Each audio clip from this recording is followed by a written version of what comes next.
Okay. Okay, let's go. Did you give me a go? Green light? Okay. Call to order the Green Bay Traffic, Bicycle, and Pedestrian Commission meeting for Monday, October 18th, 2021. Down to item A, roll call, members, Chairperson Keepers here, Chairperson Thino, Here. Alder Stevens, Here. Lieutenant Sobiak, Here. Commissioner Flukie, Here. Commissioner Kontowski, Here. Commissioner Sorrell. I'm saying that correctly? I don't see him. Did you hear from him? I have not. Okay, all right. He's not here, so Alderdorf can't hear us. Alderdorf cannot hear us.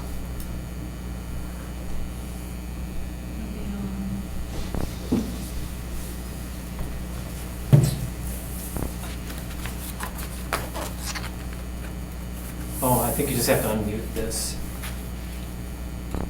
Hear us now? She should be able to hear us now. She's shaking her head, so you can hear us, Alderdorf? Okay, all right. Let's move on to item C, approval of the agenda for the Monday, October 18th, 2021 Traffic, Bicycle, and Pedestrian Commission meeting agenda. Move approval with one change request by Alderdorf, excuse me, get my tongue working, moving item 6 after item 2. Okay, do I hear a second? Second. Motion made and seconded, all in favor? Aye. Motion carries. C, or D, I'm sorry, approval of minutes of the Monday, September 20th, 2021 Traffic, Bicycle, and Pedestrian Commission meeting. Motion to approve. Second. Motion made and seconded, all in favor? Aye. Okay, let's move on to E, regular business, report by the police department of the 2021 third quarter serious injury and fatal crashes. Lieutenant Sobiak? I'm glad to announce that third quarter had 0 fatalities. We're doing really good this year, knock on wood. Hopefully that continues into the fourth quarter. So we had the one from the second quarter that was one vehicle accident. So third quarter we have nothing to report. Good. It's a good report. Keep up the, can't say keep up the good work, it's get what you're dealt, but keep up the enforcement. So. Hopefully it continues. Yep, thank you, Lieutenant. Entertain a motion to Move to accept the report. accept the report in a second. Second. All in, motion made and second, all in favor? Aye. Motion carries. Move to item 6. It was a 2 and then 6? Or, Yeah, 2 and 6. 2 and then 6. oh, after 2, okay, I'm sorry. Okay, let's go to, back to number 2, I'm sorry. Number 2, consideration of possible action request for Alderman Dorf to review the 40-mile-an-hour speed limit on Church Road and reduce it to 35 miles per hour. Many houses have been built in the last year, and many requests have been made to have this lowered. Those requests have been consistently turned down. The area looks no different than Scottwood Drive and may even have more homes in Scottwood Drive, which is a road parallel into the south. Scottwood Drive has a posted speed limit of 35 miles per hour. Dave? Go first. You want to go first, Alderdorf, or should Dave? I could go first and then Dave could go. In the past, when this request has gone in, I have understood why the traffic engineer has turned it down. The road was built for 40. There's a long hill there, and there weren't as many houses as there are right now. And that road was not in as much use by pedestrians and bicyclists as it is right now. And so at this point, it is a request I get almost on a monthly basis from people that live on Church or live nearby Church. And I am asking for please to have the consideration for 35 miles an hour and to reduce it from 40. I think things have changed. The road is similar to Scottwood. Scottwood also has a long hill that goes down. And so I encourage the people from the neighborhood to be at the meeting tonight. I don't know if they're coming, if anyone is here to talk about it, but because no one contacted me, but they certainly have been very upset about it. And I can see why. It is getting to be a more dangerous situation. Okay, thank you, Alder. And is that it? Okay, all right. Dave, what you, Yeah, I guess everything that's been discussed up to this point in, you know, in the detailed request is true. You know, regarding the pedestrians, it is a shoulder and ditch type of roadway, meaning it's a rural cross-section. So, you know, with pedestrians on the street, you know, obviously really the only place that they have to walk would be the shoulders. Until that roadway would be reconstructed, storm sewer added and everything like that. It's not built to have a sidewalk just because of the presence of the foreslopes and the back slopes of the ditches.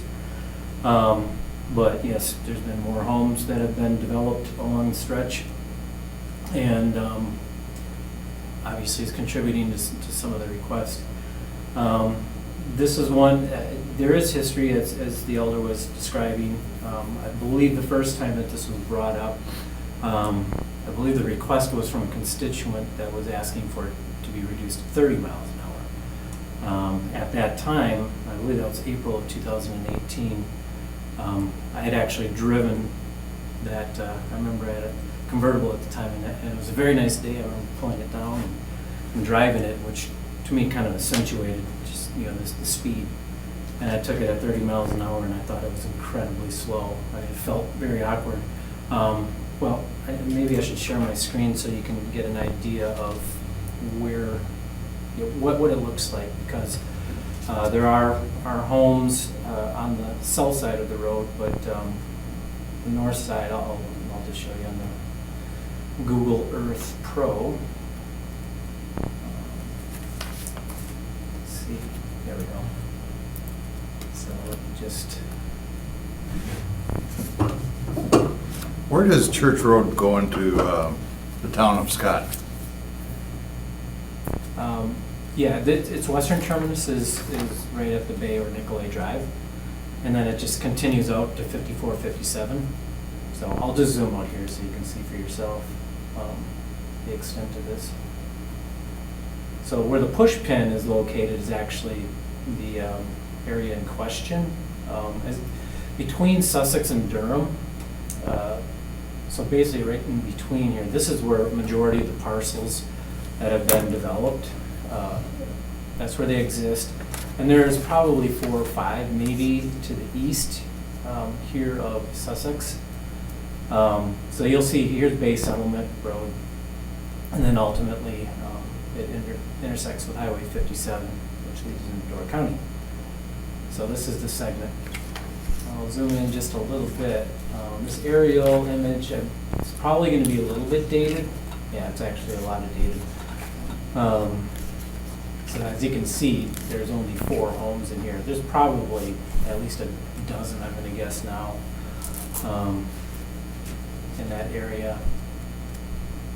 And there actually is going to be a development in this area that's proposed. I don't know if there's access being proposed to Church Road for that, but you know, obviously that could be contributory towards additional traffic on that roadway.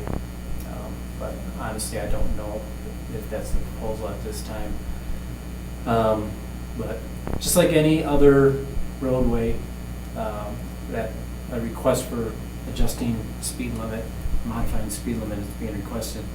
By state statute, a formalized study would have to be conducted. You know, local government agencies, counties, and even the state DOT cannot make an adjustment legislatively without having a supportive document of a speed zone study. So with that, I think an official study would probably at least have something that can be discussed. So I think it'd be premature. It is premature to make any sort of an action tonight, other than to refer this to staff for study. okay, do I hear a motion to? I'll do a motion to refer to staff to conduct a speed zone study. Okay, motion made, do I hear a second? May I please speak? Sure, go right ahead. Thank you. Haven't you done a study already, Dave? I did conduct a study, I think it was in 2019, but it probably would be, and one of the data sets that we look at are the prevailing speeds. I think that, not only for everyone else's information. We should have current speeds available. And yes, we did conduct a speed study, but that's, greater than 2 years ago, I believe. So we really should have something a little bit more up to date. And we conduct that study. I understand, and I'm not complaining. No one's complaining about speeding. They're complaining that the speed limit is too high. So, but I suppose you have to conduct a speed study no matter what. But it's just that it is 40 there, and it is 35 in the road parallel to it, which doesn't quite show on your map. So I'm sorry to hear we have to yet again conduct a speed study. But if that has to be, I guess it has to be. I hope it just can be done quickly. I'm glad you brought up Scottwood. I apologize for not having that on the map, so I'll try getting both of them on. There they are. So you can see on the top, east-west road, this is Church that I'm pointing to, and the other roadway that Alderdorf is referencing is Scottwood Drive, which turns into Algoma Road. So this is that roadway that she's referring to. That roadway is not a city street, it's actually a county highway. But as you can see here, we have residences or residential properties accessing Scottwood as well. So again, in order to make any sort of adjustment, you still have to have something on file and brought through committee in order to make any sort of an adjustment. So. Well, to follow up with what the alder asked, how fast can we do this? I can get the road tubes out. I've got one study ahead right now that I still have to get out and deploy. And I can get it out after that. We should be able to get something for next week. Okay. All right, so we have, anything else, Alder? No, but thank you. I appreciate your support. Okay, so I heard a motion. Did I hear a second to the speed I study? think there was a Or refer to second here. staff, I mean? Yeah, second. Okay, motion made and second, all in favor? Aye. Motion carried. Move to item 6 then. Consideration with possible action request by Alderdorf on behalf of the Board of Directors at the Preserve for staff to conduct a speed study of Whittier Drive from Huron Road to Erie Road. On the screen, you'll see the segment of Whittier Road. So Whittier, actually, there's two segments. There's one west of North Huron Road, which is a subdivision, and then you have Whittier Drive between Huron and Erie Road, which Whittier is really just an extension of Erie Road. I mean, the only reason there's a name change is that that's part of our zoning code, is to change name once cardinal direction of a roadway changes. So Whittier and Erie are, in essence, they look the same. They're built to the same design standards, etc. Now, at the last meeting, there was discussion relative to what sort of speeds are prevailing out there, and Lieutenant Sobiek had offered up some speedboard feedback signs to be deployed at this location. And it's my understanding, and Alderdorf, correct me if I'm wrong, but at least some of the feedback that I recall receiving on this, it was more or less that traffic that was northbound on Erie taking that corner and headed towards Huron Road, that was some of the complaint that some of the people on Purple Sage Drive, I think, maybe they were surprised maybe by vehicles coming around that corner. But is that your recollection as well? That's it. Yeah, that's where they felt the corner so fast. And if you see, Purple Sage Road comes right out. So that's because it's a very short road. I mean, it's 2 blocks long right there. It goes across, but it's only 2 blocks long. So you wonder how in the world can speed be a factor? But it's a factor because when they're coming down Erie and they take that corner. So I'm not sure it's a speed limit issue as much as a figuring out how to slow them down taking the corner issue. Right. I'm not really sure. Well, there are some signs that are present, and I'll just switch over to the street view version here so we can see this curve. So this is Erie Road approaching it to the north, and actually turn this around here. And there it is.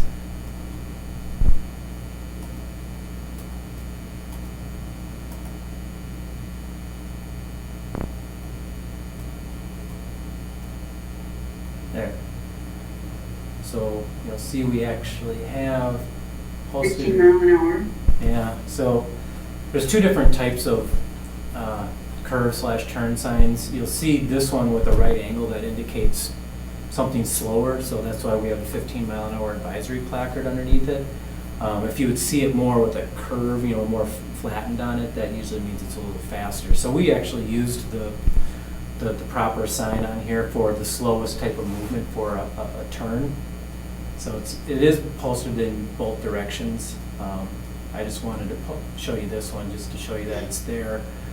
I can always double check just to make sure that we have the proper advance warning distance.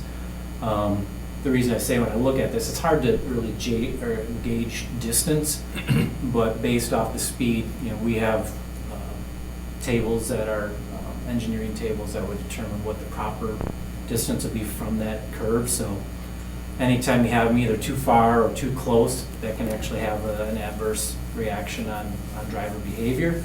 So staff can always go out and evaluate whether or not that sign's placed properly, and we can do it in the other direction as well, of course. But if the corner is posted 15, it probably means it's very tight. So and I think as you can see through here, this is actually a pretty tight corner for 35 miles an hour. It's probably not designed for 35, and it's something tighter. So then the drivers are coming across or through the curve, and as you progress further towards Huron Road or to the west, then you will see purple sage. And I'm going to see if maybe it'll let me go into here. Yep. And then actually we can see what it would look like from a driver's perspective. So if you stop at the stop sign, there you go. And I did actually go out into the field to see what this is like. I don't know exactly what this distance is. I mean, I can certainly check it for proper intersection sight distance. But the fact, and you can actually see it here, is that you can actually see vehicles approaching that curve. You do have some of these, looks like arborvitae cedars right here that would be there year-round. But you can see if a car is coming around the corner, you can easily see them in that straightaway approaching the corner. Then they would have to slow down and then come to this point. Given my experience, do I think there's enough ample warning time? I think you have plenty of time, actually. When I was out there, I was looking at that, I'm going, if someone was coming around that, even if they were kind of going fast around that corner, at least you'd see them before taking that corner. So I guess I would probably maybe have a different opinion if this was completely lined with trees on the other side and, all of a sudden you had a vehicle popping around the corner that you didn't see, but that's not exactly the case here. Can I ask a question? Did the people show up at the last meeting to talk about this? No. No, and no one has contacted me, and I have to agree with you, Dave. I don't really understand this concern. They only contacted me because they talked to you apparently and said, well, we need your permission or support to bring this forward. I'm like, well, sure, of course, go ahead. But if they didn't even come to the meeting, and I've gone this way, and I don't really understand the concern. I'm sure there probably is a concern, but I don't know what more we can do. It's almost like you're making an actual left turn almost from that corner. So I would agree with you. There seems to be plenty of warning. And if they haven't come to the meeting to talk about it, which is what they were supposed to do and were going to do, you can do whatever, Dave, you think you should do. Honestly, no one else has contacted me on it. Right, yeah. I'll be honest, my anecdotal response to this is that I didn't see an immediate concern that popped out. And based off the last meeting, I think we should probably discuss, at least in short, some of the results of the speed boards that we got. So I don't know if maybe this would be a good segue, Mike, if you wanted to maybe elaborate a little bit on the report. I don't have the speed report with me. Oh, I sent it. I do. Based on what I saw from the compliance, that's a 25 miles per hour. It's 35. It's 35 there. Most of the vehicles were driving within that speed limit. There's very few Well, there's very few traffic altogether. The average per hour was in the single digits, I think, for most of the day. And the vehicles in that low-risk category that it categorizes it in, 1 above the speed limit to 9 above the speed limit, was very few, and I don't believe there's anything above that. So people weren't necessarily speeding. Most people were actually complying or going slower than the speed limit. So I don't think based on the data that I saw, there was not a speeding issue. Right, right. Yeah, I actually have the report right here. This is what's called a compliance and risk report from the All Traffic Solutions driver feedback sign. And throughout the study, it breaks it down by hour. And then compliance would be a 1-column header, low risk, medium risk, high risk, and then total number of vehicles. In compliance, at the bottom, it actually averages it out per hour. So the speed or the volume that's out there per hour is actually pretty low. The average number of vehicles in the westbound direction per hour is only 6 vehicles. So you have gaps galore, I guess you could say. And out of that average, 5 of them were in compliance. 1 of them was in the low risk category, meaning that would have been between 0 and 10 over. And when it comes down to, there's a nice table, and I believe it was actually in the agenda report in the meeting packet as well, but if you look at the second page, they have a speed table. It's broken down.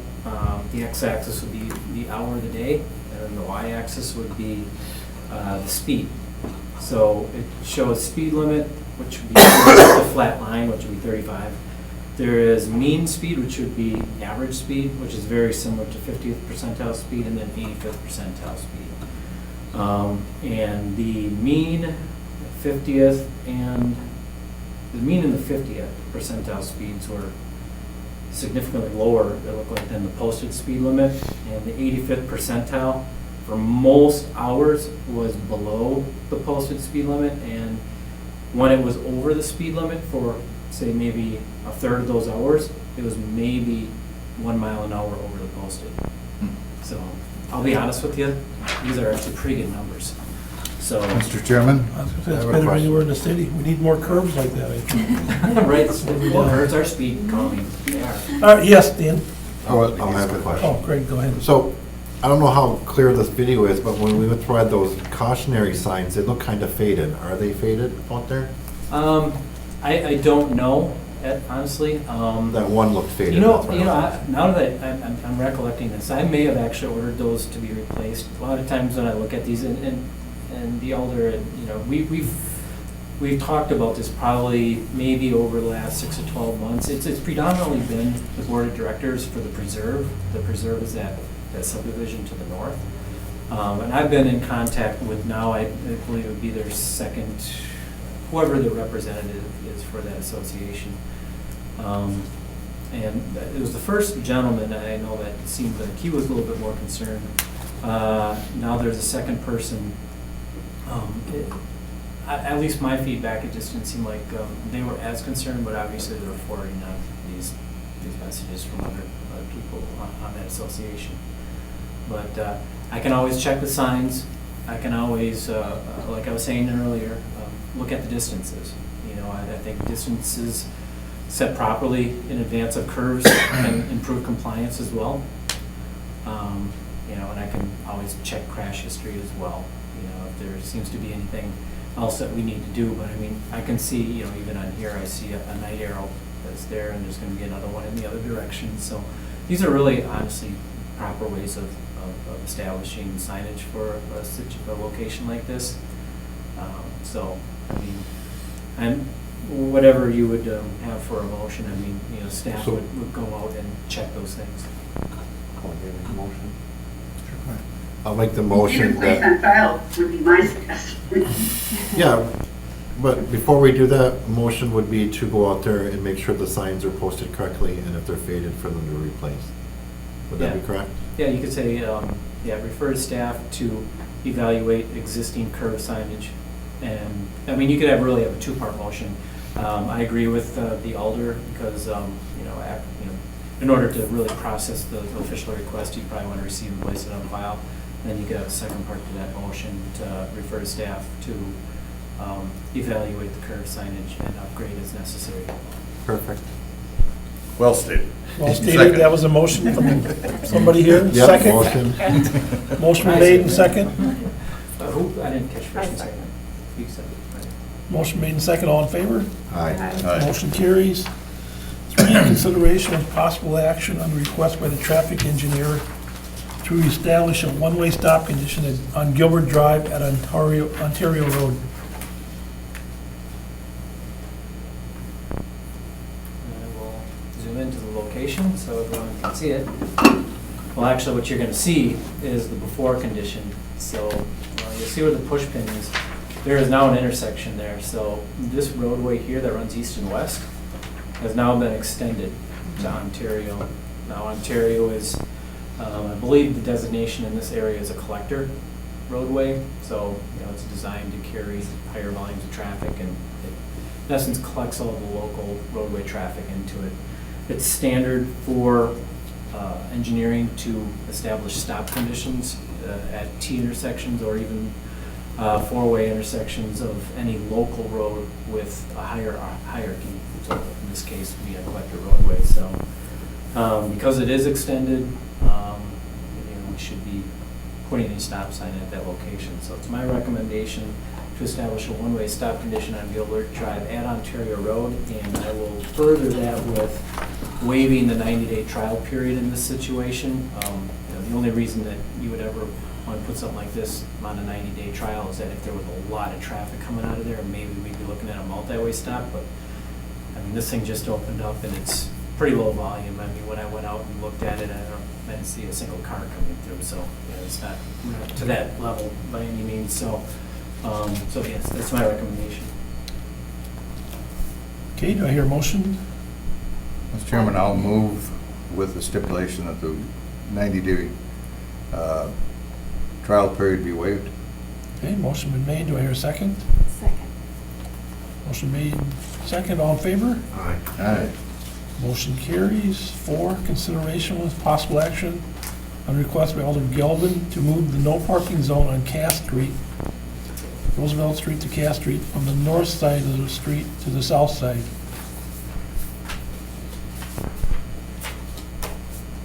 I have my notes here.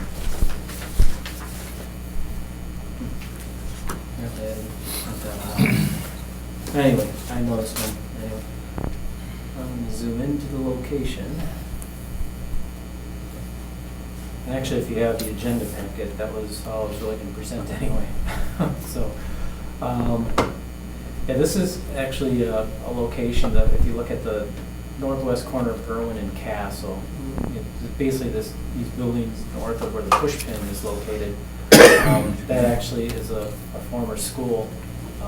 They're no longer a school, however, I believe that there are some staff that still go to that location for whatever reasons. I don't know if they use it for administrative functions, perhaps. But there's still the staff that go and attend this location on a daily, weekday basis. The current parking restriction is on the south side of Cass Street, so this actually extends from Irwin to the west, I believe, all the way over to Webster and possibly even beyond. So what they're really asking for is to take the parking restriction on the one side and put it to the other. So I know when the Alder had asked me, he had called me up and we talked about it, and I said, I really have no issue with it. I mean, we have to maintain no parking on at least one side of the street, given it's a narrow roadway. Because if we left parking on both sides, then it'd be too narrow to maintain two-way traffic, which would not be desirable, especially in this location. But I did put the stipulation in there that they would have to lose parking on their side. So as long as the neighbors are fine with losing parking on their side of the street, would it be available on the other side? Of course, but likely teachers or admin staff would probably take that up. And he saw that they were fine with that. And so he put the request in, so I'm presuming that he's done his homework with the neighborhood and that they're okay with this. And I guess if there's gonna be some people, if indeed there's a motion to do this, that's why an 90-day trial would be in play choice, then we could revisit it back when it comes back after 90 days. So I support the request of the Alder, and I would just change it for the one block. So it, in essence, be removing the parking restriction on the south side of Cat Street from Roosevelt to Irwin, or no, on the north side, and then establishing no parking on the south side of Cat Street, South Roosevelt to South Irwin. I have a quick question on this one, because I live on Law, like, pretty much a block over, Yep. and like, everybody doesn't park on the other side. So is there any reason to get rid of it on that side? Because most people in that neighborhood know they can't park on that side of the street, so would it be better to just add? I mean, and there's also that huge parking lot there, so I guess I'm confused why they can't park in the huge parking lot. Yeah. Because I walk my dog like on that block pretty much every day, and I don't ever see any cars really. Unless they can't park in that parking lot, because the hospital people. Can they not park in that? I think you're right. I think they I know lease it. hospital people. Because I know the park hospital there. leases everything above and around, because we see people walking 24/7. Yeah. But yeah, it would be kind of odd to switch it and get rid of it on the other side of the street, because the rest of the neighborhood has the no parking on that other side of the street, you know, so it's kind of makes it confusing. Yeah. So that's my I only agree. kind of weird about it, because everywhere else has that in that whole neighborhood. Kind of weird, but I'm guessing, knowing Alder Gelbin, he's probably talked to the neighborhood there. So they still want to be able to. I mean, I It don't was their think, request, actually. I don't think he would have brought it unless he talked to him. Well, a He's bunch of pretty- them on that street are rentals, like they're, so it would be landlord rental driven. Typically, they don't have as much interest. Like you live on the street, so you, Yeah, because When that the block rentals has don't- lots of rentals on that side. Yeah. do they? No, you Lots can- of rentals on that strip. You can see all of this, even there's some parking back here, so this must be a rental, there's parking in the back. They're almost all parking over here. rentals, except the edges, like all the middle ones. Long driveways. Yeah, that's why I was like, what? But if they want to try the 90-day trial, well, I mean, I'm not going to vote against it. It's just kind of like every other block around there, that other side is not going to be, parking isn't allowed. So it's just, yeah, just confusion factor.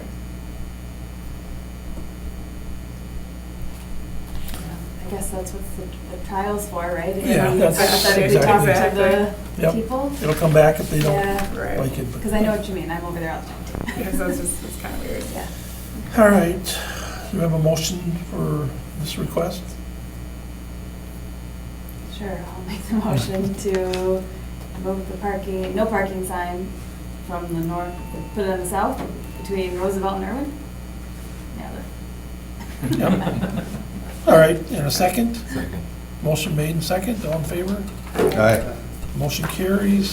5, consideration with possible action on request by Samantha Lilly and Terry Aronson to convert the yield sign to a stop sign at the intersection of Peter Street and Bastion Street. Oh, this is Stevens. Did you want to- Has anybody contacted you besides that email that we got? No. No, me neither. So, and that all came about, that email came that morning that university was closed down for that reconstruction. Right, yeah, University and Dan's, Dan's Avenue specifically, we have a sewer project, it's just about wrapped up. But we had some lane reductions on the University that was creating some backups, and, most likely there were people that are peeling off on some of these side streets that know the area, they're getting over to Baston and accessing Dan's Avenue that way. That's very common when we have construction projects that, those first couple of weeks for people to adjust, that does happen. So, yeah, it was right after that happened was when we got the call Then I don't, yeah, right. or email. But Peter Street is, all we know, we have Burger King, and so Peter has been a Right. contentious little street for us. so. Right, and this is one of those that we actually have traffic calming devices on. As many of you recall, not that long ago, the University Avenue Festival of Foods Development opened, and as part of that process, when we had some streets that were reconfigured, Peters, as part of some of the outreach that occurred during that time, the neighbors were concerned about traffic using their street as a cut through, and so the city in response said, well, we'll put some speed calming tables there to not only keep the speeds in check, but it should act as a deterrent. So, and we've maintained them since then, and They seem to be working fine. But I think with Clements and Bastion, with the apartment complex on that corner now, I think they're more worried about the traffic. And they'd rather see a stop sign there instead of a yield. So it Right. makes the traffic come to a stop on Peters. Right. Yeah, quite frankly, professionally in this situation, Baston, given just probably 3-4 blocks to the west, has a traffic signal. So you're going to have more traffic on that than your standard typical roadway. So kind of referring back to the previous item on Ontario and Gilbert, I don't think you have that much of a difference in traffic volume, but you definitely have a difference in hierarchy. Baston is going to carry significantly more traffic. Although the numbers have gone way down, I mean, I think there was some feeling that there was going to be this huge increase of traffic on Baston, but I believe you and I, Alder Stevens, have had conversations that we've actually seen a decrease in traffic over the years, even after the University Avenue Festival Foods opened up. We've And the actually seen speed a study that decrease. was done this summer too, there wasn't a lot of traffic Yep. So. for speed. But even though those numbers may be lower, changing the yield to a stop there, I don't think it's really gonna hurt all that much. You know, I guess the issue is, you know, I've always looked at a yield sign is a stop sign in the presence of 2 or more conflicting road users. So if people aren't stopping at a yield sign, what's gonna make them stop at a stop sign? I don't know. So it doesn't hurt if we change it. Right, well, my thought is this, if it gets approved, like I said, not this one, not the worst location for this to happen. I have a feeling that if motorists are starting to blow it and they're not treating it any different, well, then they're gonna call Mike, and Mike's gonna have to go out and patrol it and, you know, get the motorists to respect the new traffic control. I'll make a motion to change it. Second. Motion been made and second, all in favor? Aye. Motion carries. Do we need a 90-day on this one? Correct. Yeah, it is, yeah, because we already have something there and we're changing it. And quite frankly, there's probably not gonna be much, if any, issues with it. The only thing, like I said, you could have a lack of compliance. But within 90 days, we definitely will hear about it, and I'm gonna presume one of the 2 requesters will probably call you, and I'm sure you got Mike on speed dial, right? Okay, let's move on to terminations. It's like 7 through 11 are all related, Dave. You want to start there with? Correct. Items 7 through 11, these all pertain to Auto Plaza Drive. This was at the request of the auto dealership to have those no parking between signs, those in essence right by their driveways that they had. So we made the change. It's been successful. I've not heard any complaints or anything, you know, and I guess really if anyone would have complained, it would have been the dealership, and I heard nothing from them. Items 12 through 23 are all pertaining to the rail yard development.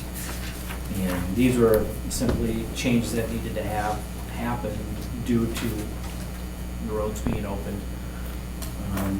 So these roadways are dedicated to the street right away. They were months ago, so we wanted to follow suit with getting the relative and needed parking restrictions due to some of the lane configurations, parking, lack thereof, and things like that. So those have been successful, so I'll make a recommendation on that as well. And then 24 and 25 will be the 3-way to 1-way stop conversion of Oakdale and Hooth Streets South. I think for the first week, we had received some phone calls from some of the area residents. And it's very typical that when you change intersection traffic control, especially if you're going from something more restrictive to something less restrictive, there can be some negative feedback on it, and it's no surprise we did. But I think maybe had 4 or 5 different people call. I know I had spoken with the alder about it, and but it seemed to calm down like literally within about a week to 2 weeks after we made the change. You know, I've gone out to look at it, watch it, and I didn't see any issue with it. I mean, I wouldn't have made the recommendation if I didn't think it was, I would say, the right size traffic control for the intersection, so.